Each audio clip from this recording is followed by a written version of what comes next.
Hola, benvingudes a aquesta xerrada sobre l'origen i la història de les joventuts llibertàries a Catalunya. Primer de tot, volia agrair a Batzac que m'hagi convidat a aquesta sèrie de conferències que esteu fent de resiliència en temps de crisis. I bé, nosaltres havíem estat parlant de fer aquesta mateixa xerrada de manera presencial a mitjans d'abril. Com tantes altres coses, l'hem hagut de suspendre. Ja sabem que no serà el mateix que poder-nos trobar i després de la xerrada doncs, poder fer un debat, però intentarem que pugueu fer preguntes i reflexions, no?, sobre tot el que parlarem avui. Quan pensem sobre les joventuts llibertàries de Catalunya, la primera pregunta que ens hauria de venir al cap és si era necessari fer un estudi específic. Bàsicament era necessari perquè no n'hi havia cap.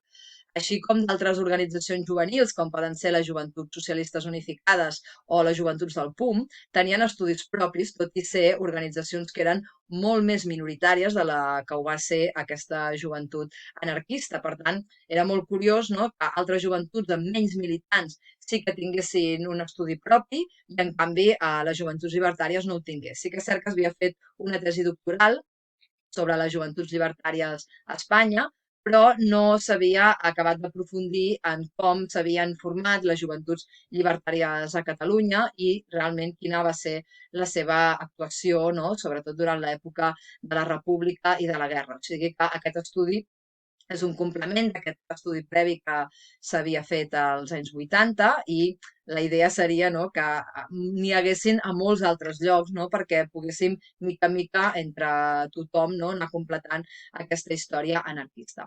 De fet, la història de l'anarquisme té aquesta vessant d'oblit, no?, perquè si mirem la bibliografia clàssica, no?, la bibliografia més acadèmica, trobem a faltar doncs, molts estudis, no?, que acabin d'aprofundir en el que va ser el moviment anarquista als anys 20 i als anys 30, sobretot aquí a Catalunya, que va ser un dels moviments més importants dels que hi va haver-hi a Europa en aquell moment.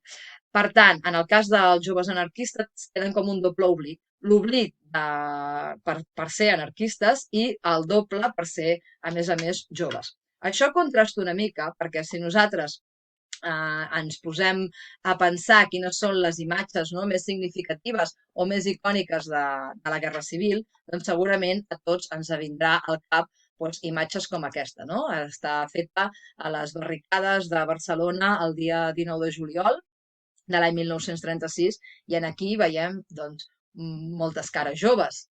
També les fotografies que ens venen al cap, no?, sobre els milicians, en aquest cas veiem aquesta fotografia en què hi ha un milicià i una miliciana prenent el sol a les Rambles també el juliol del 1936, o aquesta en la que es veu els nois i noies que es van apuntar voluntaris a la columna dels aguilutxos de la FAI per anar-se'n a lluitar al front d'Aragó. També veiem moltes noies i molts nois, no?, entre ells. Llavors, si tants joves hi havia entre els anarquistes i tota la nostra iconografia de l'època sempre hi posem aquestes cares, com és que no hi havia cap estudi específic d'ells, no? Doncs perquè se'ls posava dins el que era el sac, no?, de la CNT, de la FAI, i moltes vegades quan busquem les persones i la seva militància sempre ens surten doncs, que eren de la CNT, que eren de la FAI, però no s'especifica que fossin de joventuts llibertàries. Per què? Moltes vegades es pensa que les joventuts llibertàries simplement va ser un annex de la FAI, no?, com la seva secció de propaganda i de cultura, però que no va tenir una veu pròpia. En l'estudi, una de les coses que es va provar és que això és totalment el contrari, que aquestes joventuts sí que van tenir veu pròpia, van voler fer el seu propi camí, les seves pròpies accions i sobretot durant l'època de la Guerra Civil, no?, que va ser quan més diferències van tenir amb la CNT, amb la FAI, fins a arribar al punt, no?, que van arribar a trencar amb aquesta organització de, podríem dir, d'adults. Un dels problemes que ens trobem a l'hora d'estudiar l'anarquisme en general, però també les joventuts llibertàries, és que la documentació està molt i molt dispersa. O sigui, molta gent es pot pensar que l'anarquisme era una organització que no feia documents o que ens pot ser difícil seguir el rastre i que aquesta és la raó per la que hi hagin pocs estudis. I és totalment el contrari. Van arribar a produir tantíssima documentació. Les tres organitzacions anarquistes, jo en el cas dels joves us puc dir que moltíssima, que això dificulta i a vegades no, de poder accedir a tota, poder-ho llegir tot i ser capaç com de reconstruir tota l'estructura a partir de la quantitat i quantitat de documents que van generar. Penseu que cada vegada que feien un congrés, que un congrés de les joventuts llibertàries podia començar un dia a les 9 del matí, fer una sessió més enllà del migdia, seguir a la tarda fins les tantes de la matinada i l'endemà al matí tornar-s'hi a posar, tots aquests congressos estan totalment transcrits i recollits. També hi ha molta premsa, després la pròpia documentació que cada una de les joventuts podia generar. O sigui que la documentació n'hi ha moltíssima. Quin és el problema? Que està molt dispersa. Jo quan vaig començar a fer l'estudi, de fet, sobre joventuts llibertàries, ho vaig fer perquè vaig trobar, fent un altre estudi sobre el comitè antifeixista del meu poble, vaig trobar tots aquests documents que estaven en una carpeta, com veieu, havien quedat mullats, estaven en molt mal estat, no? Fins i tot em sembla que havien passat algunes rates. I parlaven no només de les joventuts llibertàries del poble, que en aquell moment era el que estava jo estudiant, sinó que també parlaven de les joventuts llibertàries de la comarca del Maresme, no? Aquí teniu alguns documents dels que feien aquesta comarcal del Maresme, i hi havia també tota la correspondència que els enviava la regional de joventuts llibertàries i altres coses que s'enviaven amb altres joventuts llibertàries d'arreu de Catalunya. Aquí va ser una mica on es va poder començar a tirar el fil i des d'aquí vaig poder tenir accés a documents que estan a l'Arxiu d'Història Social d'Amsterdam o dels que encara hi ha a l'Arxiu de Salamanca, i aquí podeu veure com hi ha els documents de joventuts llibertàries, podem dir, de quasi bé tots els racons de Catalunya. No? Aquí tenim un de les joventuts llibertàries de Lleida, per exemple. També tenim la sort que van publicar molts butlletins, no? I molta premsa. Per exemple, aquí en veiem un que van fer les Joventuts Llibertàries del Maresme, que estava fet a màquina i feien les còpies com aquell qui diu a mà, però també n'hi va haver-hi de més elaborats, no? Per exemple, aquest de la Federació Comarcal de l'Alt Empordà, que durant molts mesos de la guerra el van estar publicant. També a Ribes de Freser van fer el Pluma Libre i després tenim la seva premsa més coneguda, com és Ruta, que es feia des del comitè regional, publicaven també a Solidaritat Obrera. Llavors, tots aquests documents i tota aquesta premsa que s'han pogut anar recollint i que el que és interessant és no només fixar-nos en el que se publicava a Ruta, sinó també el que es publicava a cada una de les comarques, no? Per tenir una visió molt més general i molt més des de baix, que no només fixar-nos en els escrits d'aquells militants de joventuts llibertàries que són més famosos o més coneguts, perquè si només ens fixem en els articles dels més coneguts, ens acosta conèixer com era no? El militant més dels pobles no? O de les diferents comarques. Amb tota aquesta documentació, el que vaig fer va ser intentar com construir una mena de puzzle, no? Per saber no només l'origen, sinó com s'havien anat estructurant aquestes joventuts dins el que era aquest organigrama general del món anarquista a la Catalunya dels anys 30. Era un esquema complicat, no? Perquè dins del món anarquista tenim les entitats més conegudes, per exemple la CNT, que era el sindicat majoritari a Catalunya durant els anys 20 i els anys 30, que s'havia fundat a l'any 1910, la FAI, que era una federació de grups que havia sorgit a l'any 1927, en plena dictadura de Primo de Rivera, a la clandestinitat, on hi havia, diguem, els anomenats homes d'acció, que sobretot durant l'època de la dictadura, però també durant l'època de la Segona República, doncs, van portar endavant molts aixecaments anarquistes i van ser una mica qui va prendre el poder dins la CNT. Després, les joventuts llibertàries, que els primers grups, ara ho veurem, de joves anarquistes, es comencen a formar a l'any 1932 i durant la guerra que se forma Mujeres Libres, que seria l'organització de dones dins aquest esquema anarquista. Bé, aquestes serien, diguem, les organitzacions més conegudes.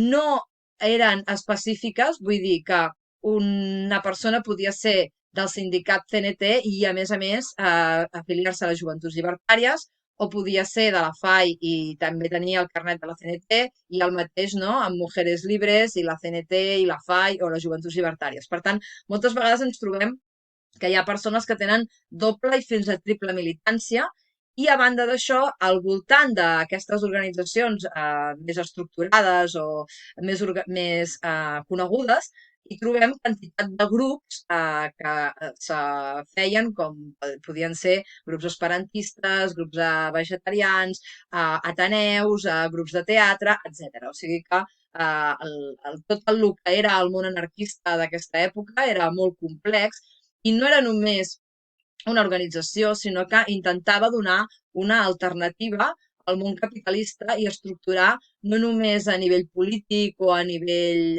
social a les persones, sinó que omplir tot el que era el lleure, no?, d'aquestes persones. No? Hi ha una expressió de la Dolors Marín que diu que en aquella època, no, l'ideal era que visquessin en anarquia, no?, que volia dir que poguessin tenir tots els aspectes de la seva vida coberts per l'organització. Bé, en el cas de les joventuts llibertàries, a diferència d'altres organitzacions, va començar des de lo que serien els barris o els pobles. O sigui, les primeres organitzacions que trobem són organitzacions de barri que comencen a formar-se més o menys cap a l'any 1932. Per exemple, trobem la del barri del Clot, que ara la veurem, o en alguns pobles, i a partir d'aquestes organitzacions locals o de barri es van creant, en el cas de les ciutats, federacions locals, no? En el cas de Barcelona, la Federació Local de Barcelona de Joventuts Llibertàries, i en el cas dels pobles es van agrupant en federacions comarcals. I un cop aquesta estructura ja està bastant engegada, és quan, bastant més enllà, cap a l'any 1935, s'organitza el Comitè Regional de les Joventuts Llibertàries de Catalunya. Per sobre d'aquest comitè regional, que era qui coordinava a totes les joventuts que hi havia en el territori, es va fundar la Federació Ibèrica de Juventudes Libertàries, que era la que agrupava les de tota Espanya. Les Joventuts Libertàries de Catalunya s'hi van unir al novembre de l'any 1932, però en van sortir i no s'hi van tornar a unir fins al novembre de l'any 1936. I quan se'n van anar al novembre del 1932 a la Federació Ibèrica de Juventudes Libertàries va ser quan van decidir integrar-se dins l'organització de la FAI com a grups de propaganda i cultura. Tot i integrar-se en la FAI, sempre van mantenir la seva personalitat pròpia, la seva estructura pròpia, i no van renunciar mai, no, a tenir les seves opinions, tot i que moltes vegades van ser diferents, sobretot durant la guerra, a la que ho van ser les de la FAI. En el cas de la Federació Ibèrica de Juventudes Libertàries, aquests acostaments i aquests desencontres van continuar durant tota la guerra. Durant l'època de la República estan uns mesos amb aquesta federació, se'n surten quan comença tot el problema del trantisme a Catalunya i tota la pugna, sobretot, entre els sectors trantistes i els sectors faïstes. Això fa que ells surtin i ingressin a la FAI i després hi tornaran a entrar durant la Guerra Civil, però serà constant durant tota la guerra problemes entre el Comitè Regional de les Joventuts Libertàries de Catalunya i la Federació Ibèrica de Juventudes Libertàries. Problemes sobretot perquè moltes vegades el Comitè Regional de les Joventuts Libertàries de Catalunya tenia una altra manera de pensar i una manera de fer molt més autònoma del que des de la Federació Ibèrica de Juventudes Libertàries estaven disposats a permetre. I sobretot quan el Comitè Regional de Joventuts Libertàries de Catalunya va començar a estar en desacord amb la política que estava portant la CNT i la FAI durant la guerra. Sabeu que va haver-hi un moment, quan comença la Guerra Civil, que tant la CNT entra tant en el govern de la Generalitat com en el govern de l'Estat. Això va fer que les joventuts llibertàries en principi no diuen res, però aviat comencen a veure que no és una bona estratègia, que s'estan perdent els principis anarquistes i comencen a estar en contra d'una cosa que se li va dir el circumstancialisme. Què volia dir? Doncs que centraven els governs perquè deien que en aquell moment les circumstàncies de la guerra havien obligat, no, el moviment anarquista a fer aquest pas de formar part d'executius, no, i de fins i tot a tenir ministres o tenir consellers que abans eren líders de la FAI. No? Per exemple, tenim el cas de Joan García Oliver, que va arribar a ser ministre de Treball, quan abans havia sigut de la FAI i havia estat totalment en contra del que significava qualsevol govern. Això les joventuts llibertàries, sobretot les catalanes, s'hi van oposar quasi bé des de l'inici i va fer, no, que tinguessin diferències amb la Federació Ibèrica de Juventudes Libertàries, que va seguir, no, la consigna que marcava la CNT i la FAI, el que serien les organitzacions adultes, i no s'hi havien oposat tant.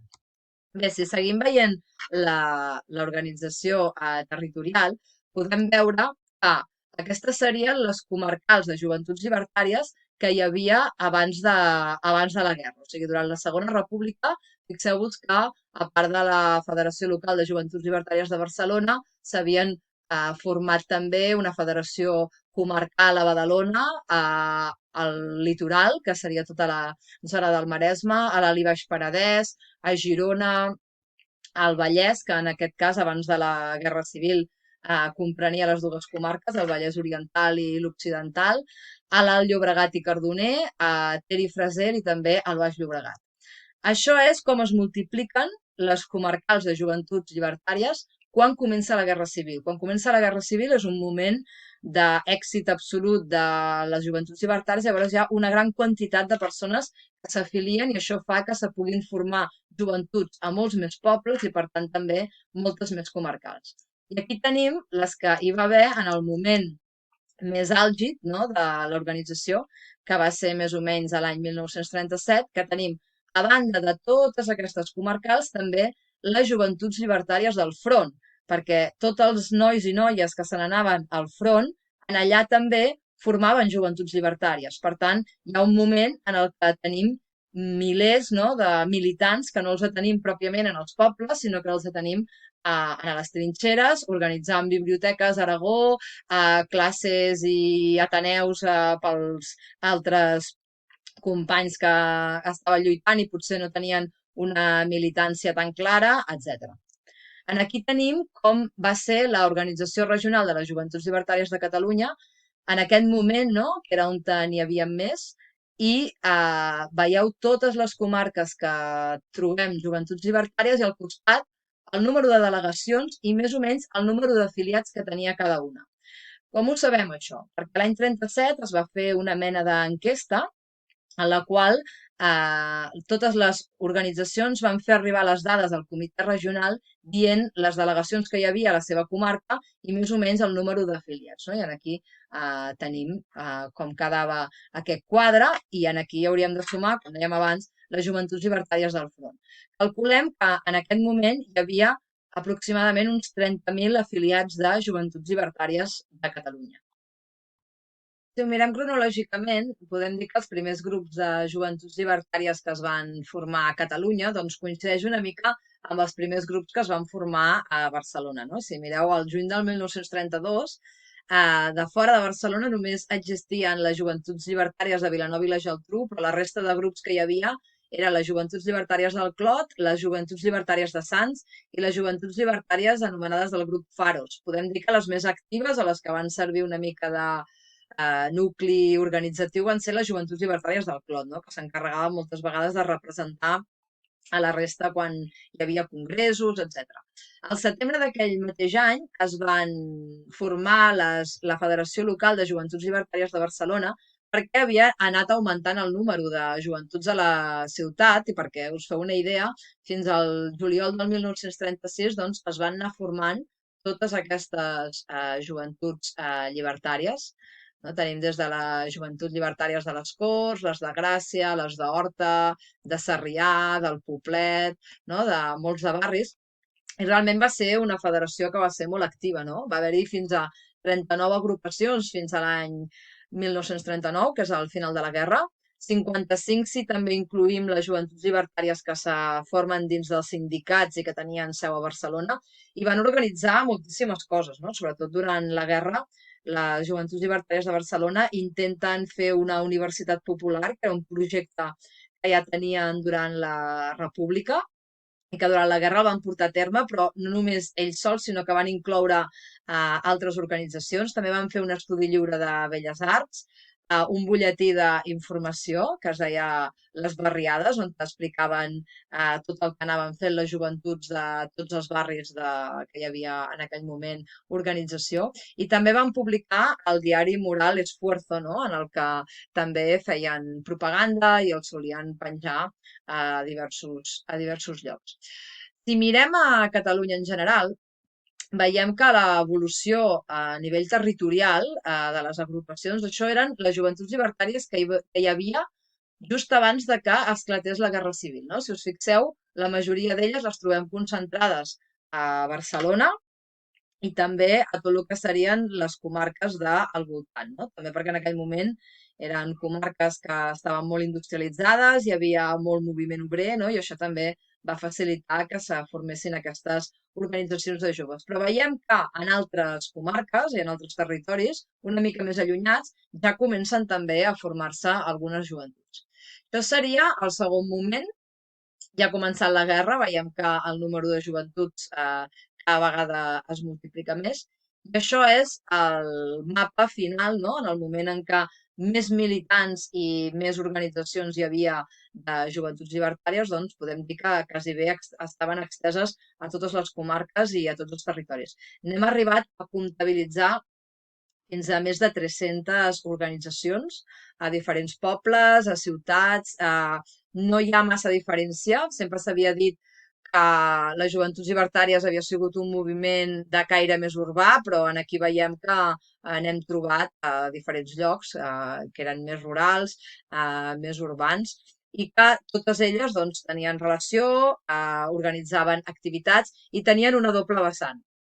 Sempre que parlem de joventuts llibertàries, pensem en el que serien les activitats culturals. Però realment, quan llegim els seus escrits i veiem les activitats que van fer, durant l'època de la Segona República com de la Guerra Civil, van tenir dues vessants. El que seria la vessant cultural i de formació, que sobretot estava representada en tot el món dels ateneus, perquè en els ateneus hi havia tot el que seria la seva activitat cultural i feien debats i feien conferències i feien cursos, sobretot durant la guerra amb la incautació de molts edificis, doncs aquests ateneus van ser molt més visibles. També moltes vegades hi havia grups de teatre que s'organitzaven dins aquests ateneus i que també estaven formats per aquests joves i també solien organitzar el que ells anomenaven les fires libertàries, que sobretot durant l'època de la República en tenim molts exemples i solien fer-se els caps de setmana que se n'anaven o bé a algun lloc de platja o bé a algun lloc de muntanya, se reunien en allà i durant tot el dia s'hi feien activitats. Aquestes gires eren bastant perseguides. Per exemple, tenim el cas d'una que es va fer a prop de Premià, no? Que fins i tot hi va anar la Guàrdia Civil, els va identificar i els hi va prohibir, no? Que seguissin fent aquelles activitats que estaven fent, que bàsicament en aquells moments estaven fent un debat. Aquesta seria una de les línies, no? De les joventuts llibertàries, aquesta de la difusió cultural, que no només volen fer-ho entre els joves, sinó que fins i tot durant la guerra algunes organitzacions de joventuts llibertàries també faran agrupacions infantils de llibertaris perquè intenten posar en pràctica tot el que seria les teories de l'educació racionalista i fins i tot trobem algunes agrupacions que arriben a fer material escolar per nens i per nenes. No? O sigui que no només hi ha una vocació d'educar en els joves, sinó també en els més petits. I més que educar, ells parlaven d'un altre concepte que és capacitar, no? Perquè quan parlem d'educar potser només pensem en ensenyar a llegir, a escriure o en ensenyar coses més acadèmiques, no? I ells pensaven que no n'hi havia prou amb això, sinó que el que volien era que totes les persones que anaven als ateneus, etc., doncs tinguessin un esperit crític i que estiguessin capacitades per ser bons militants i per portar a terme, no, la revolució. En el moment en què comença la guerra, com que aquesta revolució ja està en marxa, no, doncs l'activitat dins les agrupacions encara serà més frenètica i anirà més cap a l'altra vessant de les joventuts llibertàries, que va ser la vessant de l'acció. Ells deien que no només n'hi havia prou de llegir llibres i de formar-se, sinó que els joves llibertaris estarien allà on se'ls necessités. els trobem no en els primers aixecaments anarquistes de l'any 1932, però en els que hi haurà més endavant trobem joves llibertaris que són reprimits, que són tancats a les presons durant tota la Segona República per participar en accions revolucionàries i també, sobretot, durant els primers dies de la Guerra Civil, durant l'aixecament militar, quan es va haver d'organitzar la resistència per fer front al cop d'estat, trobem una participació molt important d'aquests joves llibertaris.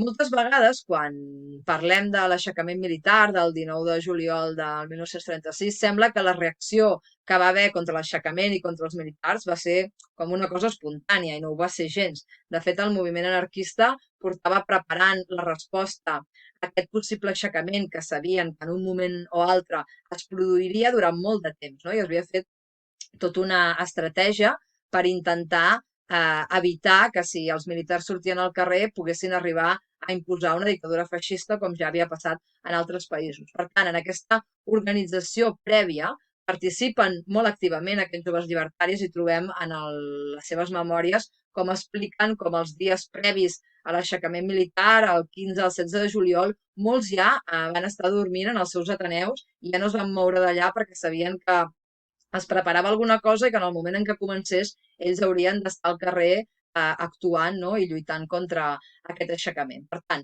tenen aquesta vessant també d'acció i per això també són dels que els primers moments, quan ja s'ha guanyat a Barcelona i a tot Catalunya la insurrecció militar, el que fan és apuntar-se de voluntaris i anar-se'n cap al front d'Aragó. Molts d'ells moriran en el front, molts nois i moltes noies que se'n van anar aquests primers dies moriran en el front d'Aragó i des del front d'Aragó organitzaran el que serà aquesta opinió contrària a el que estava fent la CNT des de la rereguarda. O sigui, tot el malestar que després, durant la guerra, expressaran les joventuts llibertàries amb aquesta política de la CNT i de la FAI d'adaptar-se a les circumstàncies i de fins i tot arribar a entrar en els governs, sobretot es cou amb els joves que se'n van al front d'Aragó. I per què?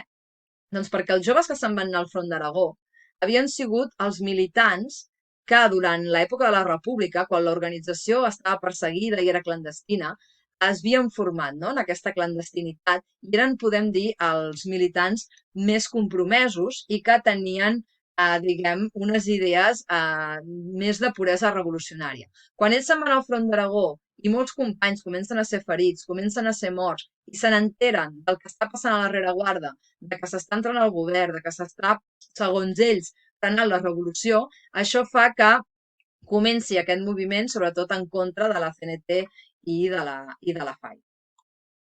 El moment de màxima tensió d'aquest xoc, diguem, entre els més joves i les organitzacions d'adults serà durant els Fets de Maig. Els Fets de Maig van ser uns incidents que va haver-hi a principis de maig de l'any 1937, sobretot centralitzat a Barcelona. També va haver-hi incidents en altres llocs de Catalunya, però sobretot va ser a la ciutat, en el que es van enfrontar les dues visions que en aquell moment hi havia dins l'antifeixisme sobre què s'havia de fer durant la guerra. No? Hi havia uns sectors, bàsicament Esquerra Republicana i el PSUC, també altres organitzacions que pensaven que primer s'havia de guanyar la guerra i després fer la revolució.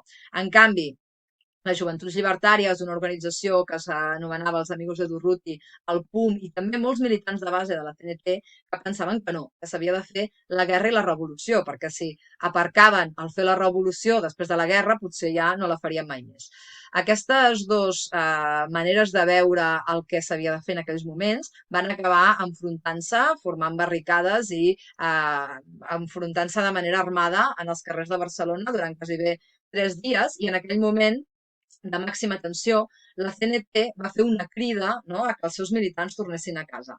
Les Joventuts Llibertàries van intentar allargar amb els amics de Durruti i negociant amb el PUM, però es va veure que no hi havia prou força per mantenir aquell conflicte dins del conflicte que ja era la guerra, i després d'aquests Fets de Maig es va donar una persecució a tot el territori de les Joventuts Llibertàries. Per exemple, el president del comitè regional d'aquells moments va desaparèixer l'últim dia dels Fets de Maig, encara avui en dia no sabem què li va passar.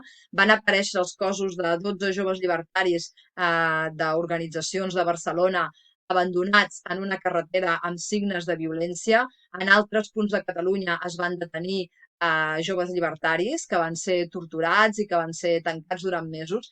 També va haver-hi molts ateneus i molts locals que havien incautat els joves llibertaris els primers dies de la guerra, que van ser tancats, que van ser ocupats per altres organitzacions polítiques, i podem dir que cap al final de la guerra l'Organització de Joventuts Llibertàries a Catalunya passarà per un període altra vegada de persecució molt difícil, no? Que els obligarà a no poder tenir l'activitat que havien tingut fins a aquells moments.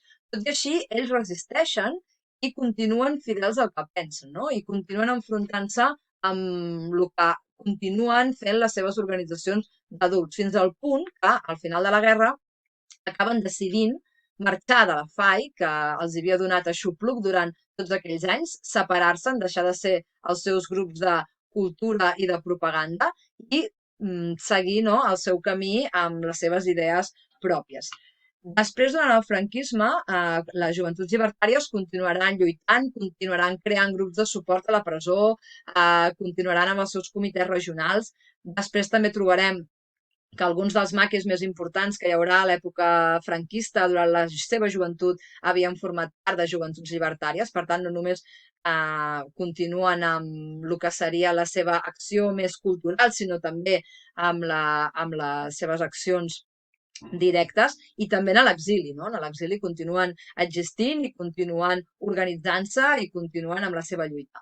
Un altre factor important, que no n'hem parlat, és el de les noies, no? Sobretot durant al final de la guerra, l'últim any, quan la major part de nois ja se n'han anat al front i les organitzacions en els pobles i a les ciutats els hi falten persones per dirigir-les, són les noies que fins a aquell moment no havien tingut tant de protagonisme en el que era l'organigrama de les joventuts llibertàries, que fan un pas endavant i les trobem a tot arreu del territori com a secretàries de l'organització, posades al capdavant, no? I suplint tots aquells nois que se n'havien anat al front. Aquestes noies, per elles, l'experiència de pertànyer a les joventuts llibertàries els hi va suposar doncs, poder-se formar i poder agafar uns rols, no? Que en cap altra de les organitzacions que hi havia en aquell moment podien haver tingut, no? Normalment se coneix molt a l'organització de dones Mujeres Libres, però no es coneix que dins les joventuts llibertàries també hi va haver-hi organitzacions de noies i, curiosament,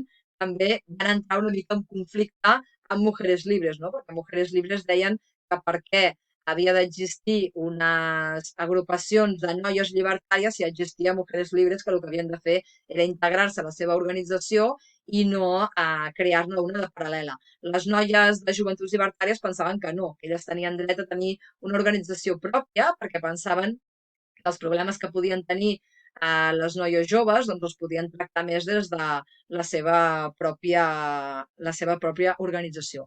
Aquestes noies, després de la guerra, van tenir també moltes dificultats perquè se van haver d'enfrontar no només a la repressió per haver format part d'una organització revolucionària, sinó també a la repressió que van patir com a dones, no? Com a dones que havien tingut un estil de vida i una manera de fer completament diferent.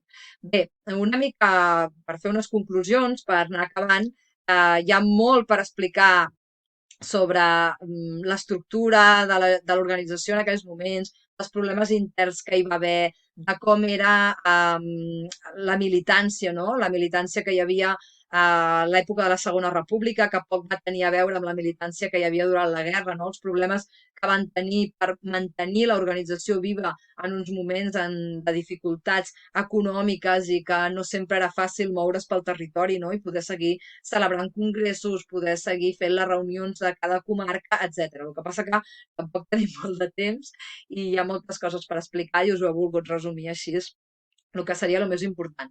Però sí, per anar fent una mica de conclusions, podríem dir que, primer de tot, que les joventuts llibertàries en cap moment van ser només un apèndix de la CNT o de la FAI, sinó que, com hem vist, van voler tenir unes idees pròpies i un camí propi i van lluitar per portar aquestes idees i aquest camí endavant, que sempre van participar en les accions revolucionàries, o sigui que no s'ha limiten a ser una organització cultural i de propaganda, sinó que ells també fan un pas endavant i participen en tot el que es fa des de les accions que hi ha durant la Segona República fins a intentar aturar el cop d'estat el 19 de juliol en el front, etc. Que a banda d'això també fan una gran tasca cultural i aquesta tasca cultural s'extén absolutament per tot el territori amb quantitat d'iniciatives, que després aquesta lluita continua durant el franquisme i que, ben bé ja per acabar, tres reflexions que ens hauríem de fer.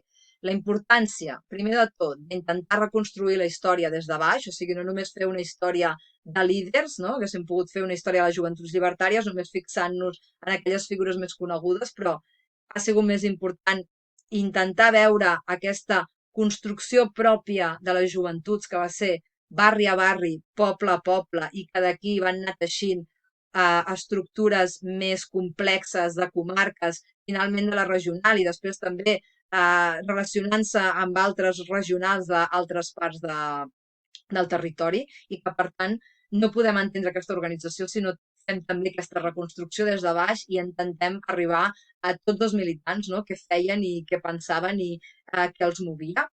També que és impossible entendre la història de la Guerra Civil si obviem el moviment anarquista, que en va ser un dels grans protagonistes, no? Hi ha vegades que sembla en alguns llibres o en alguns estudis de la guerra com si l'anarquisme ni hagués existit, no? I que és important reivindicar-lo. També no només reivindicar-lo com a part de la història, sinó també com a part de la nostra identitat, no? Perquè hi havia un debat durant els anys 30 que s'ha mantingut fins ara, no? Que deia que això de l'anarquisme havia sigut una cosa importada, no? Se solia fer una diferenciació entre el que eren els catalans que no formaven part del moviment anarquista, que això era una cosa més de població que havia vingut d'altres parts d'Espanya, no? Fins i tot sempre se parlava dels murcians, no? Que eren els murcians que eren uns anarquistes molt radicals i en canvi la gent d'aquí era molt més moderada i fent aquest estudi doncs, i altres estudis que també s'han fet anteriorment, no? Que s'ha demostrat que això és una idea absolutament que es pot desmentir perquè si mirem els noms de militants que formaven part de Joventuts Llibertàries, doncs trobem gent que feia molts anys que vivia a Catalunya, gent que havia nascut a Catalunya i també gent que venia de fora. I moltes vegades aquesta explicació de que això de l'anarquisme era una cosa importada a Catalunya s'ha utilitzat com una mica per desactivar el potencial revolucionari que va tenir l'anarquisme i la importància que va tenir l'anarquisme a la història de Catalunya d'aquella època, no? I és important conèixer-ho i analitzar-ho i sobretot veure aquest passat, no? I aquesta herència revolucionària que se va formar en aquesta època i que moltes vegades ha seguit, no? Ha anat continuant i després, anys després, s'han format altres moviments que semblava que sortien del no-res i que en realitat venien, no? De tota aquesta cultura prèvia assembleària, llibertària, d'intentar formar les persones, d'intentar donar aquesta capacitació, no? De la que parlaven ells, aquest esperit crític, i que aquesta herència no es pot borrar de la història, no? Sinó que si no la entenem, si no fem aquest anàlisi, és impossible, no? Que moltes vegades puguem entendre moltes coses del present. Bé, espero que més o menys us hagi quedat clar aquesta història i aquests orígens de les joventuts llibertàries a Catalunya i ara si teniu alguna pregunta o alguna reflexió que vulgueu fer, doncs encara ens queden uns minuts per poder aprofitar.